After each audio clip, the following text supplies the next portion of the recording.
joining us here on 98.5 The Sports Hub. He of the Boston Herald. Was breaking news all day long today. His name's Doug Kine. He joins us here on The Sports Hub. Doug, how are you, bud? Joe, doing well. How are you doing? Well, how are you doing? You've been breaking some news all day, whether it's been guys at practice or flexings of schedules. I guess we should start. Let's start here. What was the good news that the Patriots got at practice today? Yeah, Jared Wilson back at practice. Brendan Schooler back at practice. Kyrus Tonga back at practice. He was limited, but lots of guys back there. You also saw Robert Spillane limited in practice, which isn't the greatest news, but no, I don't know. I don't personally have any concerns there just because he played last game, didn't have an injury designation afterwards. So, yeah, seems like they're starting to get some guys back. That's good. Will Campbell, did you see him in the locker room today? What'd you see there? I did. He seemed to be walking around fine. When we first saw him, didn't have a sleeve or a brace or anything on his leg. Eventually, he put a sleeve on the right leg, but I mean, he's on IR, so obviously he can't return until week 17. But certainly from looking at him in the locker room, obviously we don't see him running around or doing any drills or anything like that. I kind of forgot he was injured when I first saw him. So I think that was a good sign. Obviously, like I said, it doesn't necessarily mean that he could go out there and play football right now. But no brace, no cast, no sleeve. When I first saw him, seems like a good sign. Do you usually see guys on the IR just walking around like that in the locker room? It depends. It's more common this year, I would say. Like we've seen Milton Williams walking around this year. While he's been on IR, we've seen some other guys as well. But you never know. Like, is he walking around the locker room without a limp and without a sleeve for a reason, or do they not even think about it? You kind of have to look into some of those things. But yeah, if Bill Belichick was still running the show, I don't know if we see Will Campbell out there today or in the locker room today. All right. Well, let's talk Patriots and Bills this weekend. Just in case you need this one, you heard it here on the Joe Murray Show. Mike Vrabel 6-0 off the bye in his career, so that's very good. They'll be taking on the Bills this weekend, who've won 2 in a row. Offense is getting going, and I think their defense is making plays now. Which team do you think this game is more important to, the Patriots or the Bills? That's a really good question. I mean, it's probably more important to the Bills just because if they lose this game, then they're not winning the division. Whereas if the Patriots lose this game and then they win out, then they can still win the division. So it's probably more important to the Bills, but it would be massive for this team and this franchise if the Patriots could beat the Bills again and come away with the AFC East title and potentially get that number 1 seed in a first-round bye. Obviously, I'm getting out ahead of myself a little bit there. But it's important for the Patriots, but more important for the Bills. I agree. I only look at it as it's more important for the Bills because, look what's happening now, right? Patrick Mahomes looks like he may not be in the playoffs. Lamar Jackson might not be in the playoffs. He just beat Joe Burrow, right? Like, aren't all those guys the nemesis for Josh Allen? And now you're looking at it here, and it's Drake May and Bo Nix and, Trevor Lawrence there and Justin Herbert, C.J. Stroud, and an old Aaron Rodgers. Like, the best quarterback of the bunch. Let's be honest. We can make the debate if you want, Drake May, Josh Allen, but this would seem as good as any other year, or maybe one of the only years where that could ever happen for a guy like Josh Allen. Yeah, I mean, and you didn't even, I don't think you said, did you say Phillip Rivers in that list? Oh, sorry, I missed that one. 44-year-old Phillip Rivers. It's his birthday. 44-year-old grandfather, Phillip Rivers, could make a return to the Colts, so that would be fun. That would be the best story, by the way. Obviously, everyone here would be rooting for the Patriots, but the best story out of all of this would be if Phillip Rivers somehow came out of retirement to finally win a Super Bowl when he's 44 years old. But I digress. No, you make a really good point. This is the year for the Bills. This is the best year for them to do it. This Patriots team is probably still ascending next year and in the future. I'm not sure if they're totally ready to win a Super Bowl yet. But the Bills don't totally look like themselves either, obviously, this season. They're in much better shape than the Chiefs, but there's definitely some major flaws on that Bills team. But Josh Allen has shown the ability to will them to victory, like he did on Sunday against the Bengals. The Bills are favored in this one Yeah. right now, -1.5. So just to give you a betting analysis on that, it was 8.5 to start the year, the look-ahead line. So when the season started, odds makers thought this spot here would be all Buffalo, right, late in the season, etc. So the line has moved literally 7 points in favor of the Patriots, and they're still not favorites. So I think Buffalo is getting going right now. McDermott really put some things on the line last week, especially on fourth down. They couldn't stop Joe Burrow on third down, by the way. Right. So I guess that's what I'm bringing up here is, Phil Perry wrote an article about what's the blueprint to stop Drake May. And if you look at it, whether it's zone, man, single safety, double safety, he's number one in EPA.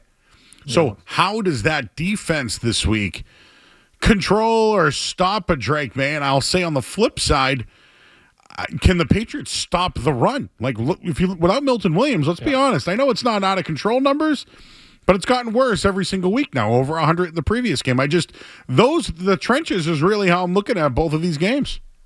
Yeah, it's a huge loss to not have Milton Williams in this game for the Patriots, because even when Kairos Tonga was healthy before he suffered the chest injury, the Patriots' run defense still was just, they weren't as dynamic.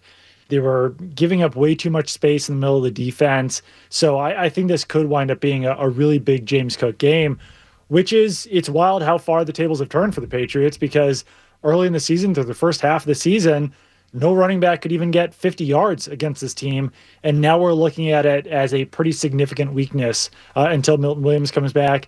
You throw in Josh Allen and what he can do with his legs. This is going to be a big game for the Bills' run defense, for the Bills' rushing attack.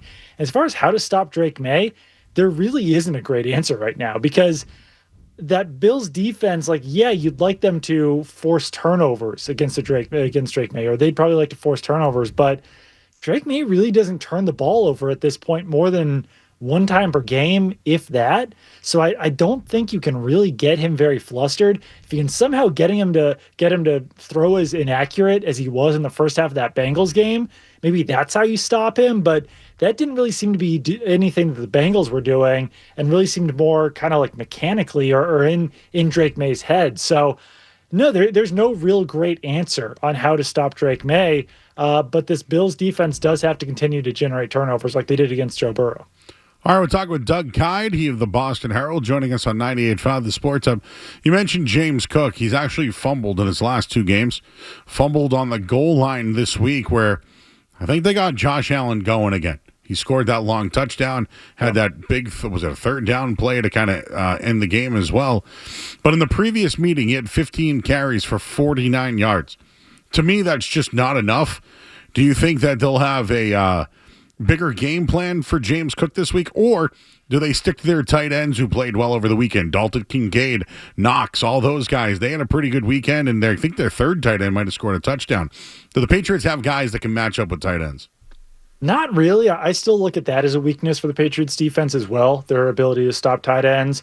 Like when I do those kind of fantasy or whatever it is each week, prize picks or whatever, it's always pretty smart to pick the tight end to go over a certain amount of yardage, because the Patriots have had that as a weakness. They don't have great safeties to cover tight ends. Their linebackers aren't great in coverage against those players. So could certainly see the Bills tight ends going off in this game as well. But I think if I'm the Bills, I come out running and just, make the Patriots prove that they can stop the run, because they really haven't been able to do it since Milton Williams has been out. So I think this could be a big game for James Cook. And as good as the Patriots defense has been at times, and obviously they've kind of run hot and cold, they haven't been great recently at generating turnovers. So I do wonder if they could get a fumble out of James Cook and turn the game that way. But if I'm the Bills, I'm not that afraid of the Patriots defense generating turnovers right now. Yeah, I'm curious to see what type of defense we'll see. Mike Vrabel did say something today, though, that they're preparing for this to be a championship game. It is really. Yep. If you look at it, I like that mindset from him going into it. I do. Do you have any concerns for the Patriots rest of the way outside of an injury to Drake May?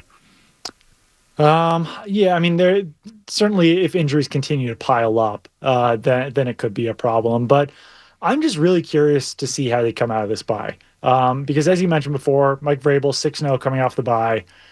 But this is such a unique buy for this team to have so late in the season when they were rolling so well and it seemed like they had really built up so much momentum just to see if they can continue it. Seemed like they came out with high energy in practice today, but sometimes a buy can leave you well rested and have you ready for the rest of the season. But sometimes it can also kind of throw off what had been working and throws off your routine. So very curious to see if they can maintain the high level of play this week, coming off of such a unique bye. If the season ended today, the Patriots would take on the Texans. Is there anyone that you see here? Because I know it's going to change every week. It's going to be, well, they need this, that. Is there a team that you think the Patriots wouldn't match up well with in the playoffs? Texans are tough just because their defense is so good.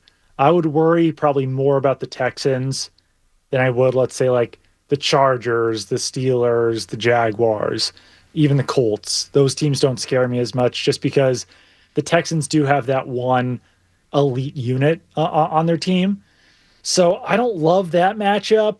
Denver's also obviously got a really good defense, but you're not going to see that. Looks like it in round one right now. But I don't know. I would, if I'm the Patriots, I'd probably prefer to skip the Texans in week one.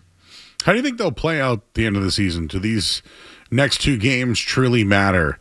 And what I mean by that is, let's just say they lose this week, right? Right. And they beat the Ravens.